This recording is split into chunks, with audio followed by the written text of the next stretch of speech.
Hey, you guys, hope you're well. I just wanted to take this opportunity and let you know about our amazing new business scalability scorecard. So have you ever wondered if you're an entrepreneur, you're a business owner, and you want to grow and scale the business, but not sure how, and you're looking for some advice and you're looking for some strategies about how you could effectively grow and scale your business? Well, this is your opportunity. We have actually created an amazing business scalability scorecard. It'll take you around 7 to 8 minutes. And at the end of that, it will actually create a report of all of the things that you're doing particularly well in and the things that you need to make improvements to your business. And it's a great tool and a great asset for your business. To get free access to that, go to bit.ly/business-scalability-scorecard. Go there, go now. Take care, see you soon. This is the Game Changers Experience. Deep dive conversations with leading business disruptors, Olympic athletes, celebrities, entrepreneurs, and influencers from around the world. This show will teach you insights about the winning principles in mindset, productivity, marketing, branding, entrepreneurship, business strategy, and more. Hosted by Productivity Authority, business strategist, former elite athlete, author, and public speaker, Adam Strong. Hi, Adam. How are you today? Good, doing good. Yourself? I'm good. Just started the day with some Clubhouse talks, which were amazing about empowerment in Black communities. So I'm like all powered up. I love it. So tell me, Adam. I always start with some storyline. Who is Adam? And I'm not just curious here about your work side, but also the personal side. Share a little bit about yourself. Who is Adam? Well, Adam's been in entrepreneurship since the age of 11. We grew up, obviously, being British. I'm from the UK. We didn't really have a lot, if I'm honest with you, when we grew up. I'm not the type of person that was kind of given everything as a child. In fact, quite the opposite. So some weeks it will be even very difficult to even get the very basics, milk and bread, to even feed ourselves, because we lived off the state, and it just, life was quite tough. And, being a single parent, my mum was a single parent at the time, couldn't work. It was difficult, with two young boys growing up, including myself. And interestingly enough, we started off in a top floor flat, which was like an apartment, which was about 4 floors up. But then we moved across town. And so I'd already started off my first sort of real business. I started collecting golf balls. That was where it all started for me. But then I needed to change tact when essentially we moved across town, because it was just too far to travel. And so one of the things that I had to do straight away is I had to think to myself, how can I help contribute towards like the household right now? What can I do, right? This is me at the age of 11, okay? So what I started to do is we lived on this big, massive housing estate, and some of them were townhouses, which are like 3 floors up. Some of them were apartments, some of them were semi-detached houses. And there was one thing that I noticed on a Sunday. And on a Sunday, it was the fact that some people were washing their cars and other people just hated washing their cars. So I decided one day I was going to go around with the same bucket that I collected the golf balls with, going around knocking on people's doors and asking them if they wanted their cars washed. So, and it's interesting how this worked, because I always found that the houses with the 3 floors, which were the townhouses, those were the ones that always said yes. And the guys or the people that lived in the apartments or the houses, they'd generally say no. And it wasn't like, it was just a general observation. So literally, I didn't have any money, by the way. I just had my bucket. I didn't have enough money for soap. I got some money together for a sponge. So I had like a car jumbo sponge. And then they'd fill up my bucket. I'd wash the car. And it was such a busy Sunday. Literally, I got so busy in such a short period of time. I had to get my brother in at the same time. We ended up doing double the amount of the car, splitting 50-50, and then giving some of that money towards my mum's weekly groceries. So for me, that's when it really began, really sort of hustling and bustling at the very beginning. And that's where it's kind of given me that taste of appetite. One thing that I really learned, actually, Andrea, is when I was knocking on the doors, because it was like cold selling, right? Hey, do you want a car wash? Hey, do you want a car wash? Hey, do you want a car wash? No. Like, you get, for every someone that you knock on the door, you're going to get 6 or 7 no's. But for me, being a young boy, I'm like, okay, no worries. And then just walk on, right? But us entrepreneurs and business people, we tend to take it really badly sometimes. When someone says no, it might not necessarily mean no. It might necessarily mean no now, but it might not necessarily mean no later on down the line. And we become very, what I call, emotionally attached to the outcome. And then you start to eat into your subconscious mind. You start to think to yourself, oh, am I good enough? Am I, what are people doing judging me and things like that? So all the limiting beliefs start to kick in. But actually, all of that things is completely irrelevant. The reality is that not everyone is lining up to buy your product or service. The reality is that you just got to keep going, right? You just got to keep going. You're gonna get some no's. And for me, when I was doing my car washing, this is what I learned really quickly. For every 10 knocks, I'd get 1 or 2 yeses, and then I would just continue to go, right? It's exactly the same in business, ladies and gents, right? Nothing changes, right? That's the way it is. And it's the same with I went to elite athletics in distance running, and that was a great experience because that's where I met my former training partner, who's the current world and Olympic world champion in 5 and 10,000 meters. And then obviously grew up into, believe it or not, because again, everything that I did was I supported myself, like college, school, university, paid for everything, literally myself, no family support, 0 mentors, 0 coaches.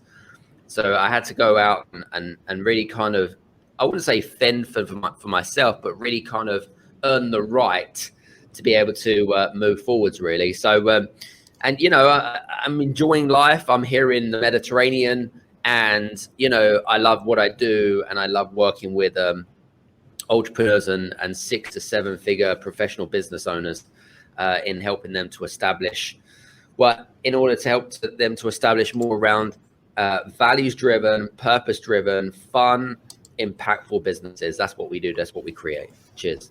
I love the story, and I think it's, as Gita said, that it's really inspiring, like hearing this kind of stories. And then she's saying thank you. And Christian, your old friend, is also here.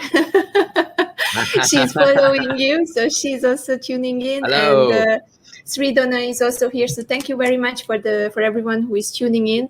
And I think the part that I'm really curious about it in these stories, there's always a difference between people who have courage or who doesn't have the courage. So I'm interested in the point that makes people curious and encourageable enough to start something like that at a young age, because that is the difference between someone who makes a success in business and not. So what is the trigger for you, if you have to explain that one moment, that what triggered you to take the courage and go out as a kid?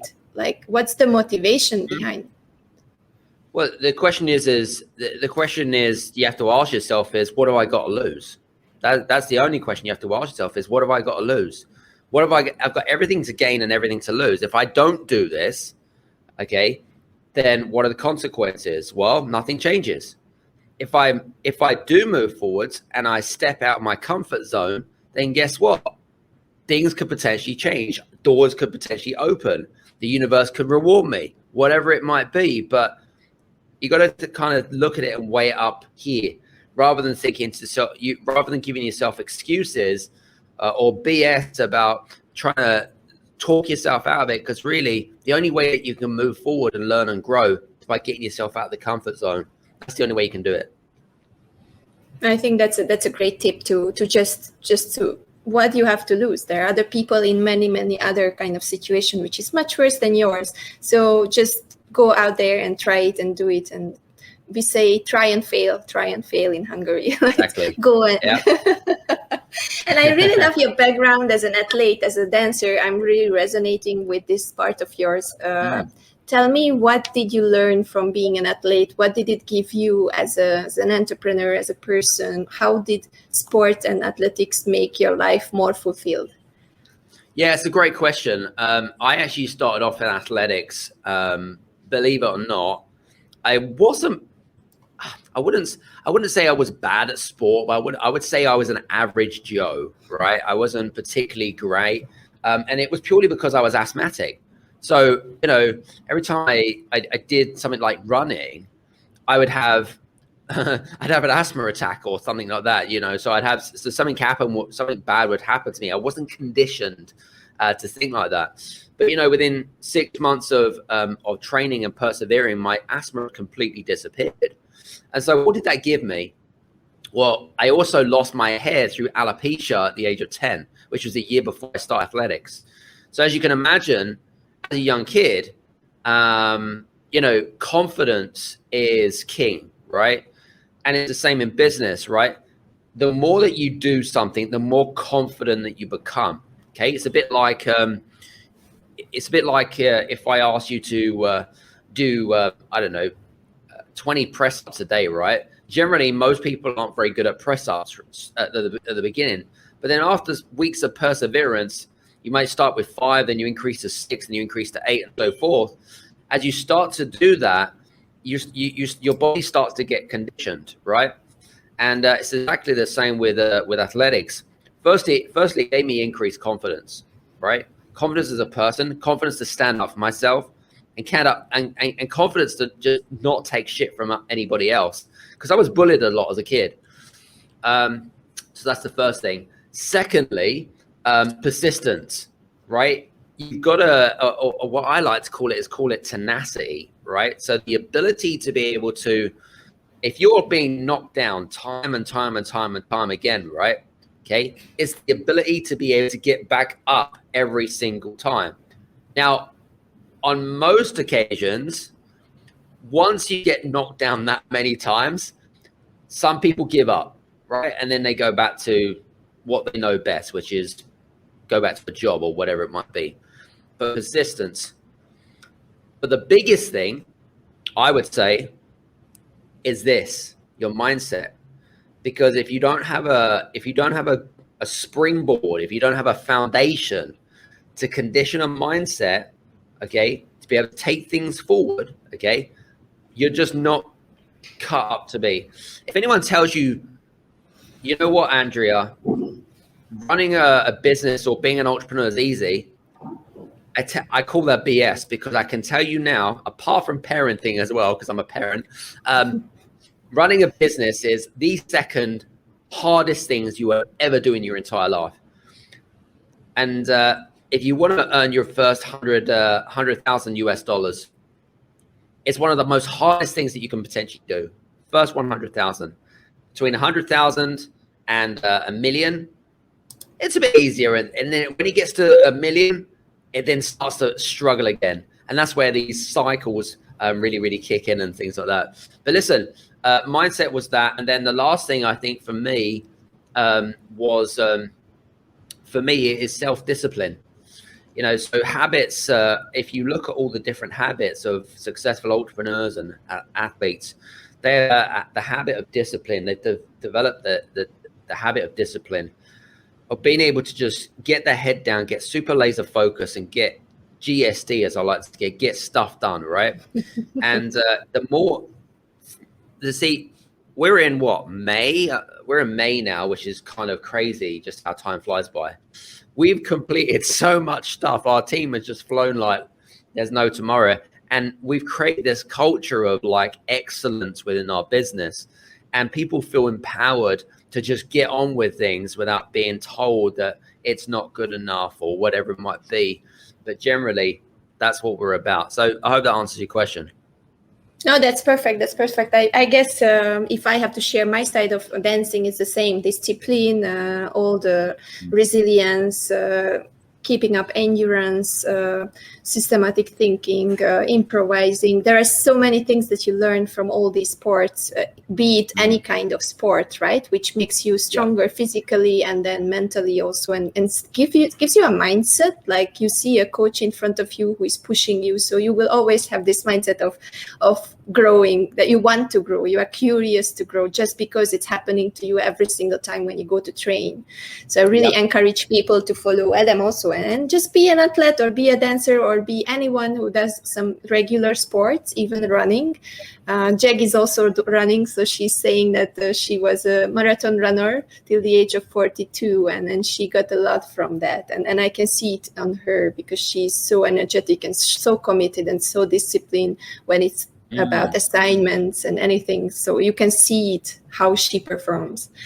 So I love this part, and I think we are really good connection here with the high performing and the high performance, that you are also working on helping leaders to become high performers and entrepreneurs to become high performers. And let's just make the definition first clear. So what is high performance in business? What do you mean under it? And what are the steps that people have to go through to get there?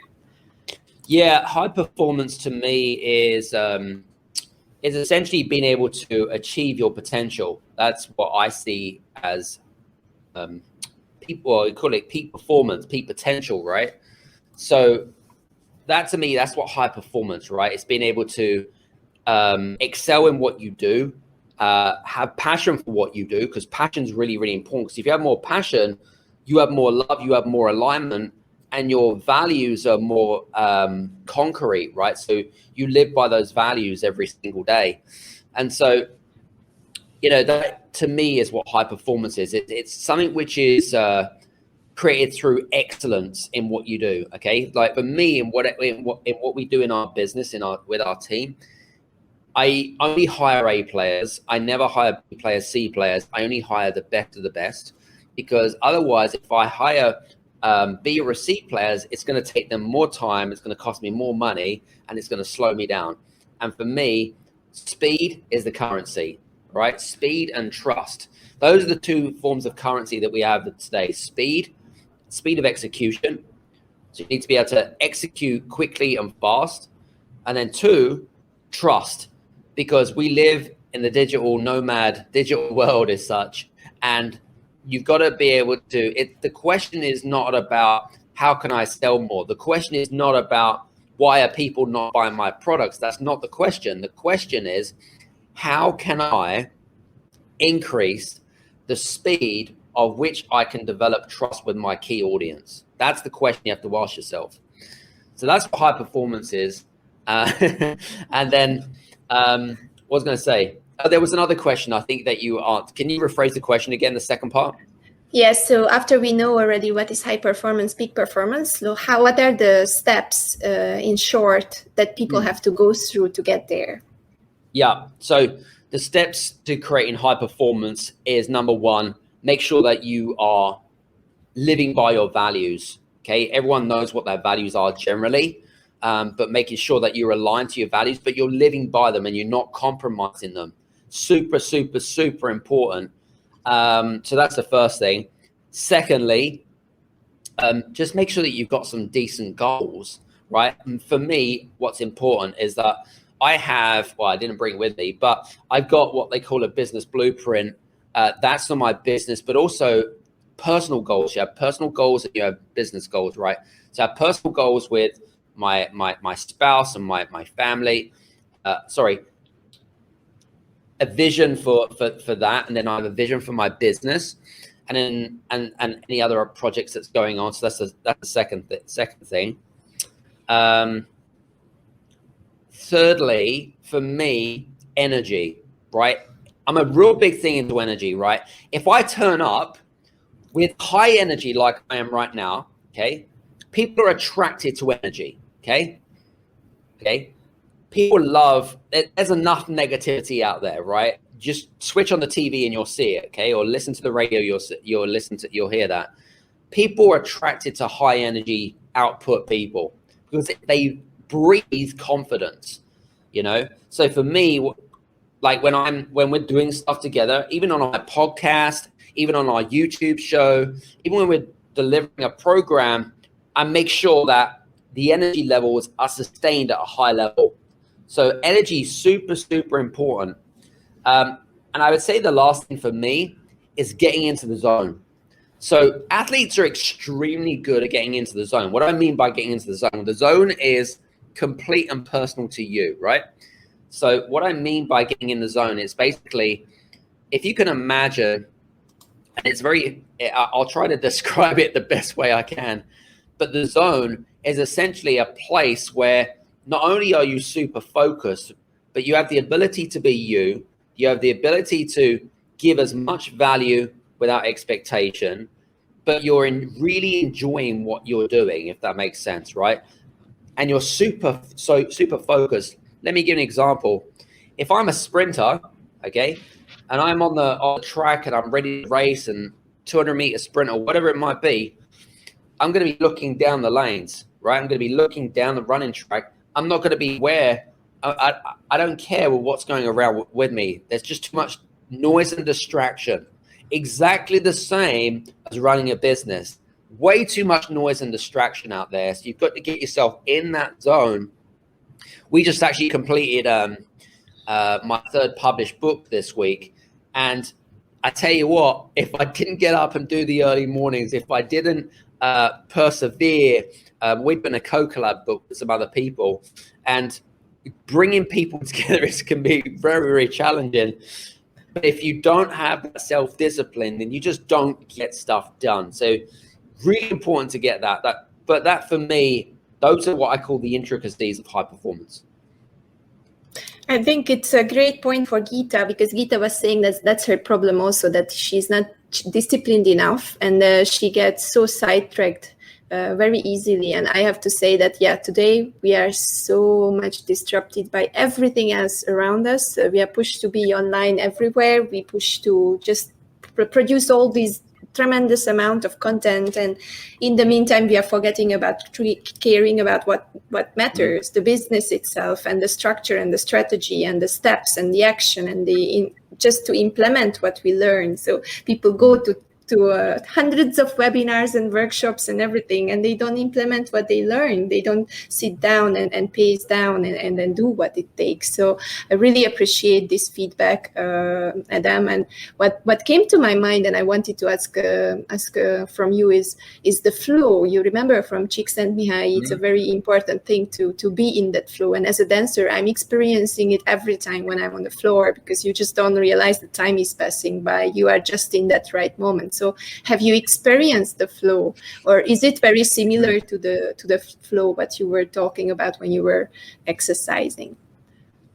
Bit different, actually. Interestingly enough, we were talking about flow already this week. In fact, on Wednesday, we talked about flow.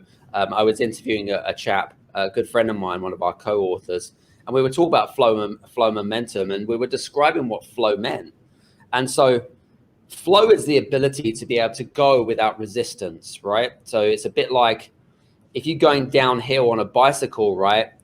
You don't need to worry about friction. You don't need to worry about the wind trying to take you off the bike. You just go, right?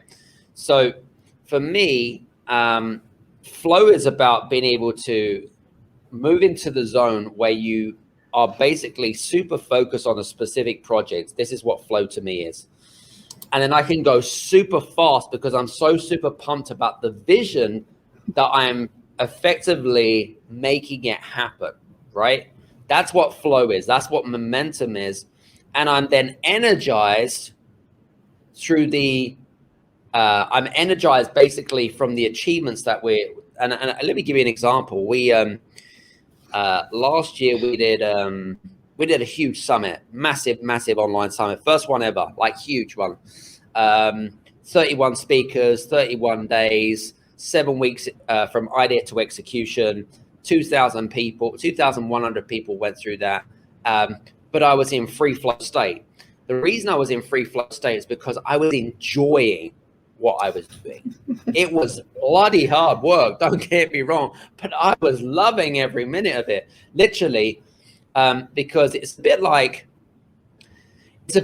doing a bit of a workout, right? When it becomes a really good feeling for you, and you get energized from that, and then at the very end, you kind of think to yourself, you can see the goal and the vision that you want to create. It's becoming, it's happening, and the only way that it's not going to happen is if you stop, right? And it's very difficult to stop when you're in a flow state, because it's like you're in this, what I call euthorium, or eutheria. What's the word I'm looking for? Yeah, it is euthorium. It's this kind of state of like, oh wow, I'm kind of really enjoying myself type of thing, of a state of happiness.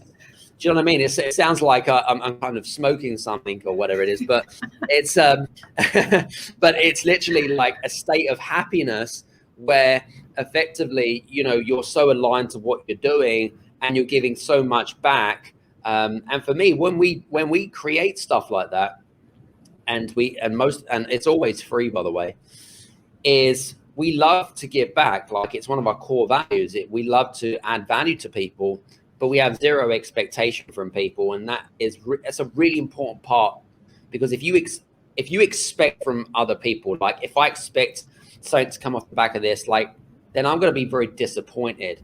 And so the best thing to do is to come up with, give as much as you can possibly can. And I'm a real big believer in the manifestation and law of attraction, is that the more that you give, the more that you get back. The universe will reward you in many different ways. Now, some people might say to me, well, Adam, that's really good, and I love what you're saying. However, I'm still waiting. Okay. I'm still waiting. I used to have this question, Andrea. I'm still waiting for that. Oh yeah, it's been months now. How long? And but the reality is that, it's all to do with the universe will reward you at times that you least expect it. And again, otherwise you have these expectations or whatever it is. So I hope that kind of answers the question. No, I was just laughing because it's like totally, we are so aligned, you cannot even imagine. And I'm not answering this, or I'm not explaining this. Just read Christian's comment that it's really reminding her of my last year's struggle when I was organizing the same 4-year summit and being live and organizing alone. And it was huge and I got so drained after it. But the organizing and the whole thing, I just felt like I'm in a good meaning racing tunnel. I just wanted that when you are on the stage or when you were on the tracks as an athlete, I felt the same thing during the 3 months when I was organizing this, because it was giving me so much pleasure to create something and give it to the people for free, and then just give this immense value to the people. And I think it's the same what you had, that people don't understand that they have to do the things to experience the joy, to experience the getting back.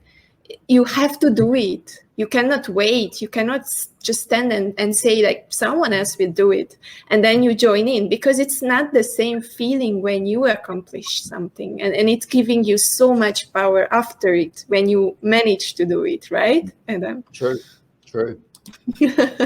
It's amazing. I just love how similar we are. Gita is here and then she has a question. So how do you prolong the flow state?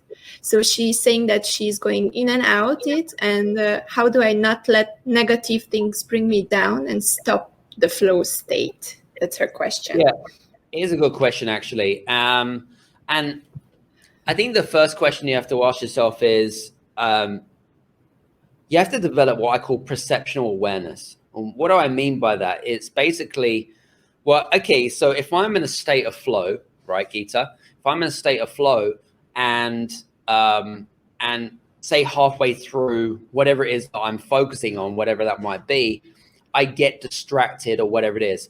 I need to be aware of what's distracting me. What can I do to prevent that from affecting me emotionally, spiritually, physically, and mentally? How can I control that? Yeah. So, and I don't know what that negativity might be. It might be your voice in your head telling you that you're not good enough, right? Or whatever it might be, okay? But again, it goes back to how powerful is your vision. And I'm really big into vision. And if you create a big enough vision that's going to help people and it's aligned to your values, then you shouldn't need to get them out of flow state at all, okay? It's just when that nagging voice in the back of your head thinking you're not good enough, this person's doing better than you start making judgments and things like that. But really you shouldn't need to, because you moved into getting into that zone, which we already talked about. If you moved into that and you focus on that vision and what you want to create, then you shouldn't have any problems with flow state. So I hope that kind of answers your question, but that's what it does to me. So I need to really kind of be see, it was that voice telling you. So there you go. It was. And the thing is that you just have to tell your voice, you know what? No, I am better than what you say I am. No.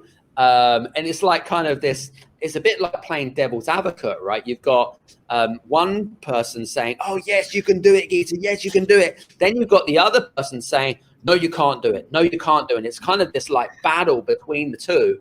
And it's kind of, you have to keep them in check, right?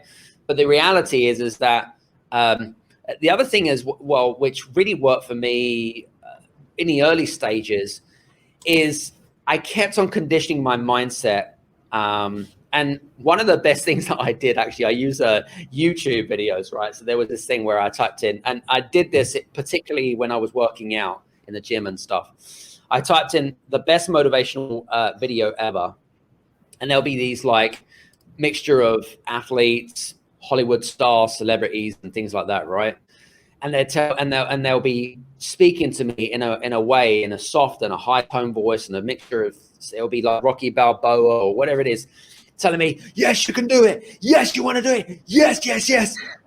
And so it kind of like gets you super pumped. You're like, okay, let's go take on the world type of thing. So you got to find something that really kind of helps control that. And that's just what worked for me. That's great advice. Hope, Gita, that helps. And I think there's another aspect to this before we go further with one of the other questions that I want to point out from earlier. What the other aspect we always forget, that now everywhere online, and we mentioned, we are pushed to be present. We are pushed to do more than we maybe can.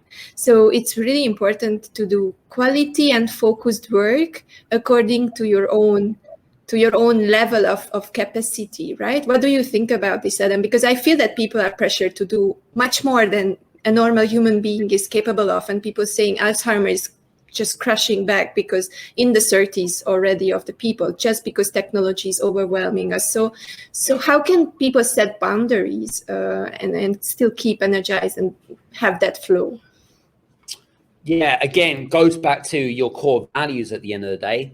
I'm really big into core values, right? And again, if it's not aligned and it doesn't match to you as the person, then you have to then re-question yourself and think, what am I doing? Does it give me, like, let me tell you, like, for me, there are 3 to 5 core values I live by every day.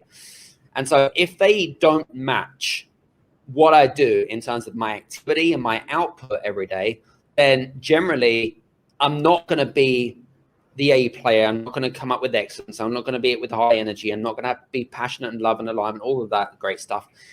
I'm basically just doing stuff because I think that it's correct. But who says it's correct? Who says that? But it's just me telling me what's right and what's wrong. But again, it goes back to your core values at the end of the day. So for me, I think from my perspective, it's just really about making sure that you're aligned to that, or aligned to those values every single day. What's the other thing? I was going to say something else, but I've kind of lost the flow now. There was something else that was off the top of my head, and it was on the tip of my tongue. I was just about to say it, and then suddenly, oh, damn it. But anyway, I'll come back to it. So, but yeah. So yeah, that's kind of like filtering through your own values, right? Whenever you do something, you filter through your own values, your own boundaries, and then you just do what is really aligned with that. That's the key message, and you just put aside every digital disruption and everything, whatever goes in around the world. And the second thing, what I wanted to get back, because I think it's too much of an important point that you mentioned, it's about hiring high quality people, like not hiring cheap workforce to save money, but rather invest money into your business for high quality people to get the speed. So I would like to talk a little bit about this. Like people tend to, especially at the beginning of your business, right? You don't have so much money, so you tend to save, and then I have like freelancers I'm working with, but yeah, sometimes it's making it easier. Sometimes it took me 2 hours just to get to the point. So what is your point? And tell me a little bit more about this thing. Yeah, but I mean, it's an interesting point. So from my perspective, right, what the beauty about the way that we're living our lives right now is the fact that we have full accessibility to the A players. Whereas before, they were untouchable. Like literally, they were so busy. Didn't matter what they charged, they were so busy because they were getting results for other people. So I used to think, and this is what I'll tell you what I used to think. I used to think, well, you know, I'm gonna spend, I don't know, $10 here, $20 here, whatever it might be, to do this. But the reality is that I found that it took 10 times longer, 10 times more energy, and it distracted me from what I really wanted to do, which was, you know, what I really enjoyed doing about my business, essentially, right? Any activities, and I teach this to a lot of my clients, is it's not your to-do list that you need to create every day. It's your stop doing list. What are the things that you need to stop doing in your business that you can then delegate out? And in fact, we did a great episode yesterday on our podcast, and we talked about it was more a rant around stop doing stuff yourself type of thing, right? It was kind of I just don't get it, right? But listen, I've been there, I've done that, got the t-shirt, I know exactly what people go through at the very beginning, and you have to figure out ways. It's all about self-worth, right? How do you value yourself? So if you value yourself, say for example, I had a goal, okay? And say my goal was that I wanted to earn, say, I don't know, 100 grand a year, right? Just hypothetically speaking. And I'm going to give you 4 weeks holiday because I'm being very generous. And I said that you'd have to do 50 hours a week of working, which is actually pretty conservative for an entrepreneur. So I know that roughly I need to make roughly around $45 an hour in order to really hit those targets. So if I break it down, really break it down, okay? So if I'm doing activities which effectively can be done for less than $45 an hour, then guess what? I need to delegate those stuff out. And then I can focus on, it's like I'm releasing myself from activities that's going to take 10 times longer. So the question you have to ask yourself is, who can I hire that enjoys it more than I do? Who can I hire that's cheaper than me? Who can I hire that is going to do a much better job than me? And who can I hire that essentially is that's gonna deliver the goods at a much higher standard? So if I can find that person that ticks all 4 boxes for me, and guess what? Off you go. See you later. Because I just don't have time. I want to enjoy the things about. And you know, listen, there's certain things that you enjoy in your business. There's certain things I enjoy in my business, and I'm not here to tell you what's right and what's wrong. That's your own decision and your own choices. But ultimately, if you really want to go and attract top talent in your business, okay, then you're gonna need to pay top dollar for it at the end. Top dollar. The thing that I would say is just to make sure that you've got some level of expectation. So expectations are really important in terms of management. And also, the other thing I was going to say to you as well is make sure you do your due diligence, right? So you'll have someone that you might have spoken to and they're good at talking the talk. But the question I have to ask yourself is, are you good at walking the walk? I need to see results. I need to see your case studies. I want to speak to some of your clients. I want to know if they're happy. I want to know if you can deliver the goods to me. Okay. If I'm going to go a little bit more and above, then I need to know, I need to feel reassured that we can work together in alignment, but also we can effectively get results for my clients and things like that. So I think it's really important to make sure that you set those expectations. And yes, there are incentives. Yes, there's bonuses or whatever it might be. But effectively, if you've got those ducks in a row, then that's what you're going to do to attract A players. The last point that I wanted to make as well is making sure that you've created a culture which, number one, we talk about core values, but number one, your personal values matches to your business values, but also the people that you bring in, there is an alignment between their personal values and your business values. Because if there is a misalignment, it ain't going to work. There's going to be conflict in your business and stuff like that. So I want to make sure in my business, for example, in our culture, is that, everyone is high energetic. You take personal responsibility and not blame others. The other thing I was going to say is that if you work hard, you get paid well type of thing, right? So you get compensated accordingly. And let's have fun, which is really super important for me. It's all about having fun. If you're not having fun, what you're doing, we're not aligned to each other. So I hope that kind of helps. That's great. That's great. Gita is also saying that, yeah, that's a great point. Get help when you need it. Otherwise, you're spending valuable time doing things that takes a full day for you, but may take an hour for another person. So exactly the point here. So maybe it costs you money, but maybe it saves you the time and the money that you would spend on as yourself doing it, and it will cost you in your time much more. And you, as Adam said, you cannot do the things what you love, and then you get frustrated, you get burned out. So just don't go there and hire the good professionals, as Adam said, once you can it, right? Because there are some levels, right, Adam? So at the beginning, you can just search for people who are on your level, and then once the money is starting to come in, then you align it and go for higher levels.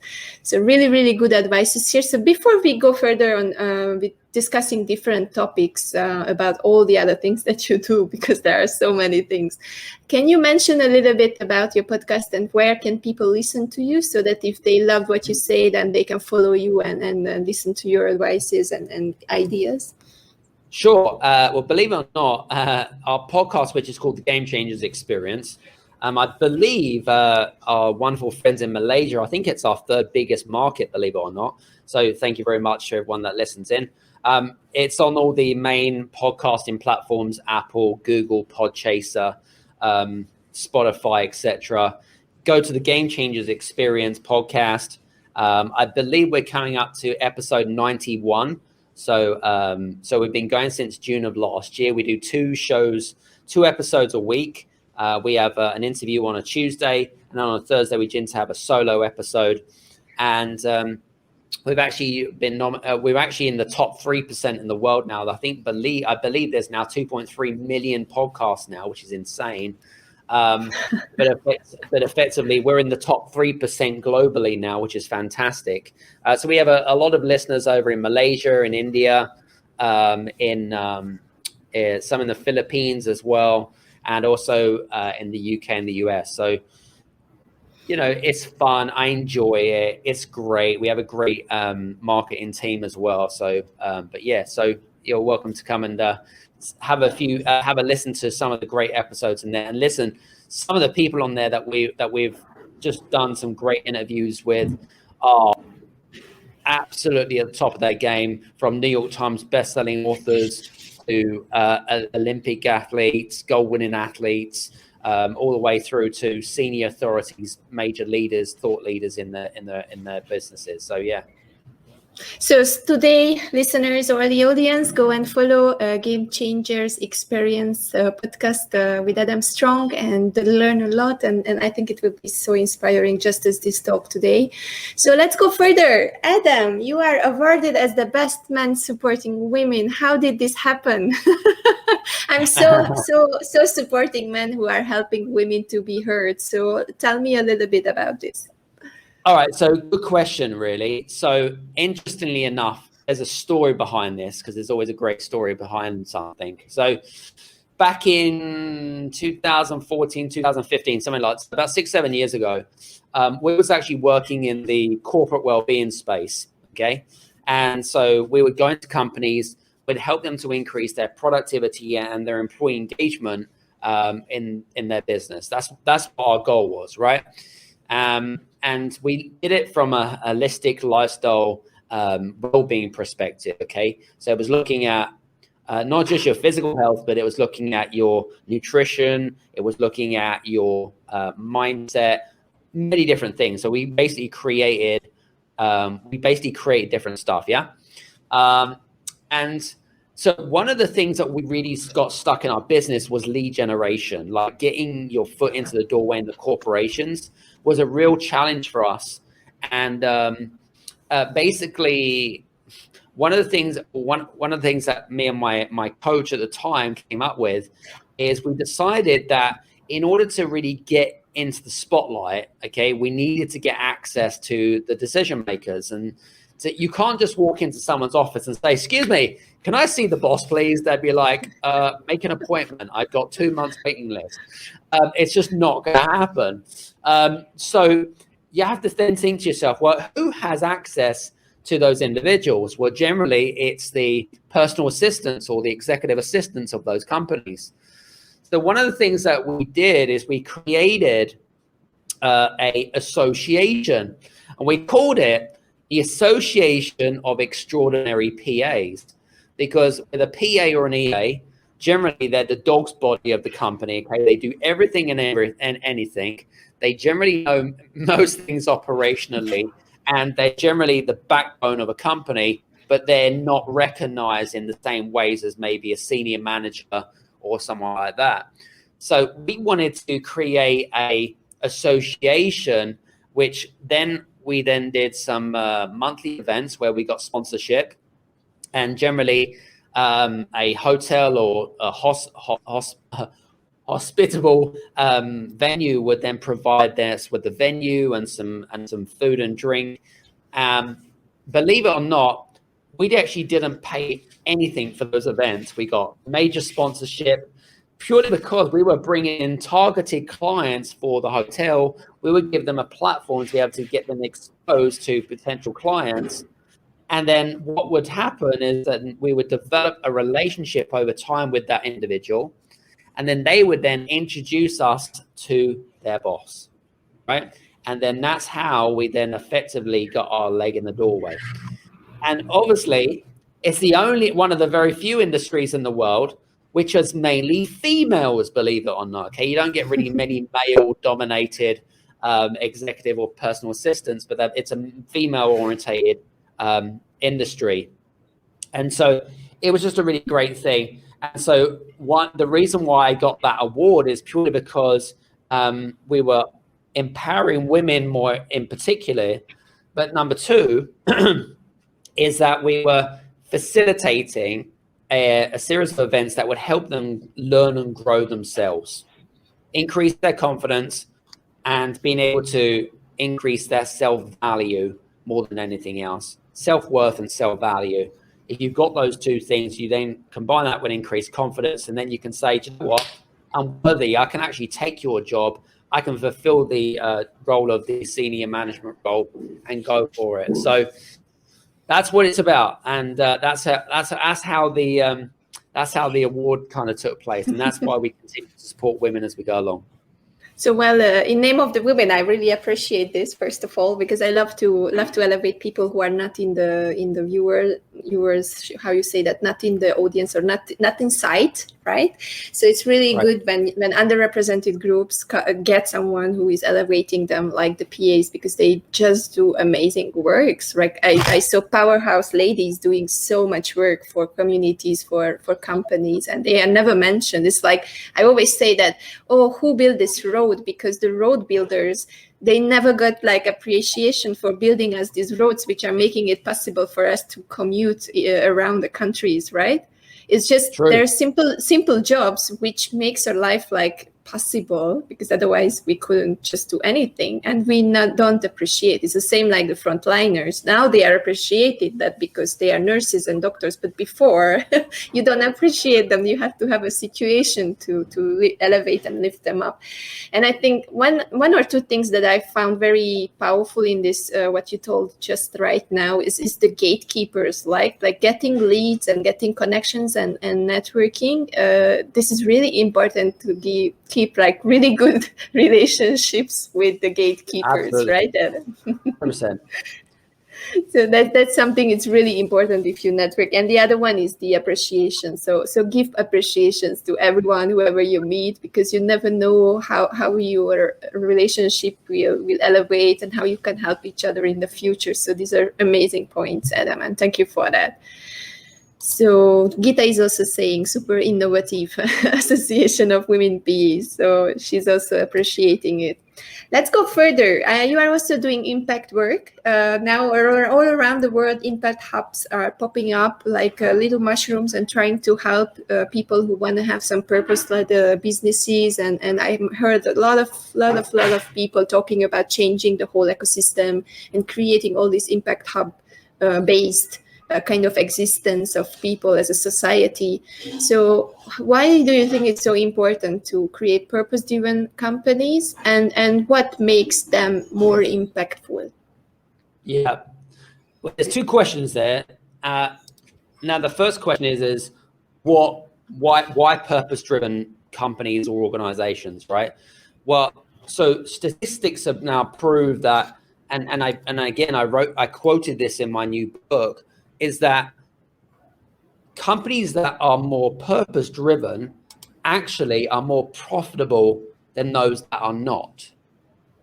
So what do I mean by purpose? Well, purpose is about realizing why you exist, okay? It's about what's the reason why I exist, okay? It's about really kind of questioning that, and what is the big why factor? Why do we coexist, and for what reasons?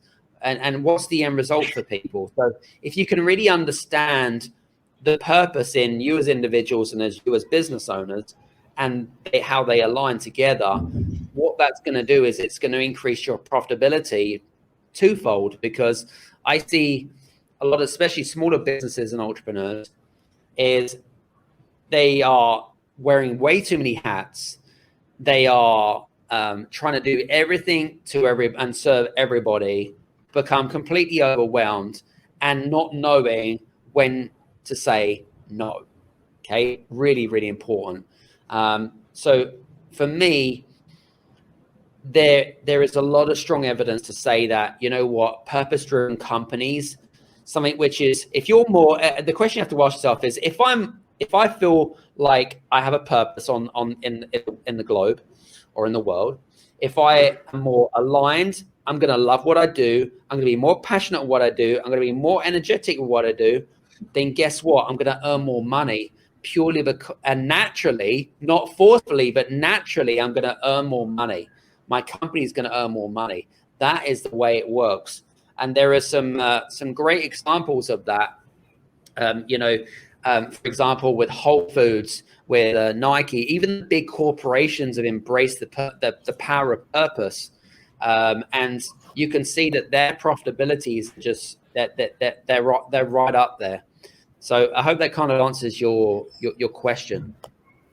Yes, that's really something that I wanted to get out of this. So thank you very much for summing it up. And I think it's also very important to mention that if you have your impact and your purpose, right, you are attracting like-minded people. So you're to you, because it's so clear why you are here in the world, and you are so good in that, like building communities. So my next question would be about your communities. So what's the secret of building great communities? What is working for you? Because you see now Facebook, there are community apps like popping up again, where people can create their own communities, and everyone is trying to optimize it in a way so that it's helping the community to grow. So kind of what is your secret, Adam, in community building? Well, there's a number of things, really. First of all, I would probably say, which I think is crucial, making sure that what you're doing on a daily basis match. So you're going to, I call them tribes. So a tribe and community is slightly different. And there could be an internal tribe and there could be an external tribe or whatever, right? So when you run a small business, you generally run a tribe. If you run a large organization, it's generally different departments, and it's tribe of tribes, which are then aligned. So in order to really create a tribe, a really sort of fulfilling tribe, there's got to be synchronicity between you and the individuals. There's got to be like a vision. There's got to be a vision and a mission attached to that, because if there is a vision and a mission, people know that where they're going towards. Does that make sense? And then they go back to their own personal values and they think to themselves, does what this say align to what I want to achieve in life? Does that make sense? And this is how you then create champions that are going to promote your brand. I call them torch bearers. So we've got torch bearers, field recruits, and what was the other one? Ambassadors. So there are three main differences. So you've got your field recruits that champion, they love your brand, they love what you stand for. Then you've got your torch bearers, which essentially are people that doesn't matter what you offer them, they'll buy it because they really believe what you said to believe, and they're going to deliver the results that you're going to do what you say you do. And then the last one, which is ambassadors, which is effectively, if I'm doing an event with a big influencer or thought leader, they'll then use their own social media platforms or their own tribe of people to then tell them about me. Yes, for building relationships and stuff like that. So really super important to do that. And then you've got this like communication as well. So yeah, really, really important. So yeah, so that to me is super important. We've got a great tribe actually on Facebook. It's not the biggest one, but what's important for me is quality over quantity more than anything else. So there you go. That's actually something that is really like a good word to use here, like torch bearers, right? That's what you used. And also I love the aspect of the brand ambassadors, like the people, because it makes employment, for example, for companies and recruiting so much easier, that you just put yourself out there. What's your purpose? And attracting immediately the people who can be your brand ambassadors. And this makes it so much easier for companies.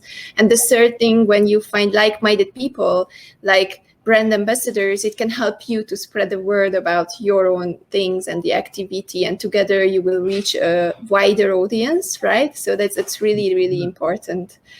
So we could, I guess, talk for more hours and hours and hours. We are already speaking like for 1 hour, exactly 57 minutes. So I will not take you more, because I know that you are very, very busy. So I have 2-3 questions more left about, mainly, I know that you are very busy and today people are struggling with work-life integration. So how do you relax? How do you find your peace? And what do you do to make sure that you are not burnt out with all the things what you do? Good question. And it was a really, it was an epiphany that I came to the realization about, again, asking yourself, what do you want in life? So there are 4 things that I make sure that if I'm not doing these 4 things, it's going to be completely irrelevant. So the 4 main things for me is, am I having fun? Okay, so that's first important, really important to have. You've got to have fun. Secondly, I've got to feel free. So freedom is like, it's going to help me release my energy or whatever it is. Thirdly, family. Because at the end of the day, like for me, I've got 4 kids. Family's super important. So I'm going to make sure that they're looked after as well as running my own business. And the last thing, super important, happiness. If you're not happy with what you do, guess what? Change it, because you can bitch, moan, and complain about where you're at right now. But the reality is that it's down to you. Your choices, you put yourself in this position, therefore you change it. That's my analogy. Take personal responsibility. Perfect advice. And then once again, as you said, these are things that we do from experience. We already experienced it. We found out that it's working for us, but there is always a cautious announcement here that you have to find your ways, right? That's why this show is also called It's Your Way. So we are not here to tell you what you will do and how you should do it. We just try to inspire you to find your way so that you are not lost in this world of disruption.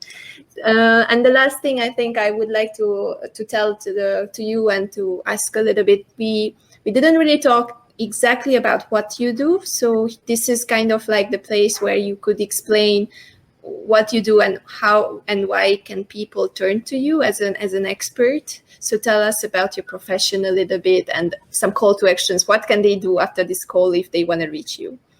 Sure. Thanks very much for asking. I appreciate it. What do we do? So we mainly work with 6 to 7 figure professional business owners that essentially want to create purposeful, fun, scalable, and impactful businesses for the future. So I really like working with those types of people that want to create those things.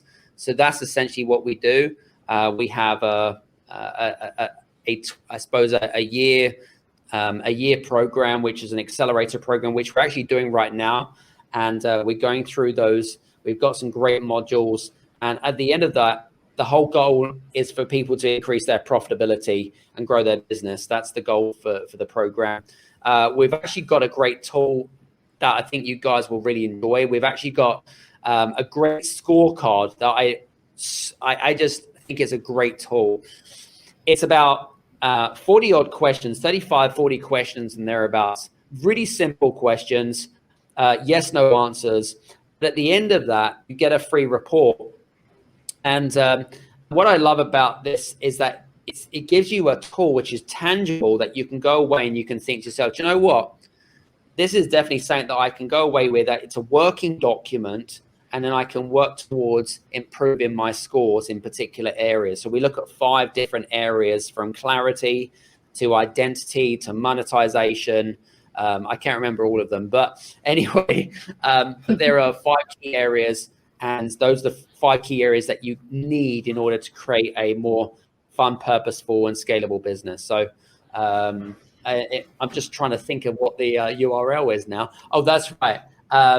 It's gamechangers.scoreapp.com, I think, or something like that. I probably got that completely incorrectly. But what I'll do is I'll reach out to you, Andrea, and give you the URL.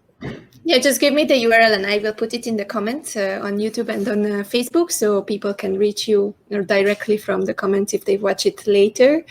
And I think we are perfectly on time, and it was a complex and then very complete conversation about all the things that you do about making a profitable, impactful, and purpose-driven business with, I think, also the aspect of a healthy person with values and boundaries and aligned with the path and the purpose that they are doing. So it's amazing. Thank you very much for this.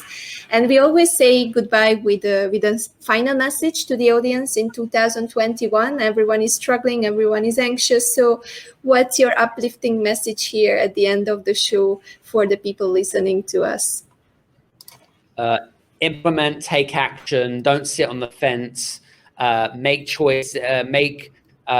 different choices. If it's not working, then analyze your life and do something which you are more purpose driven towards something. So, but that to me is, I'm a big thing in terms of speed of implementation and execution. So don't just sit on the fence and just take it all in. And if you've been writing notes, which you should have been anyway, don't let those notes gather dust and collect on the shelf. So I would just say that. Hey, you guys, I just want to say thank you so much for listening in to this episode of the Game Changers Experience. I hope that you got some amazing value, some great insights, and golden nuggets that you can implement into your business straight away. I would really, really appreciate it if you could leave a 5-star review on the button below. Have a fantastic day, and we'll see you on the next episode. Take care.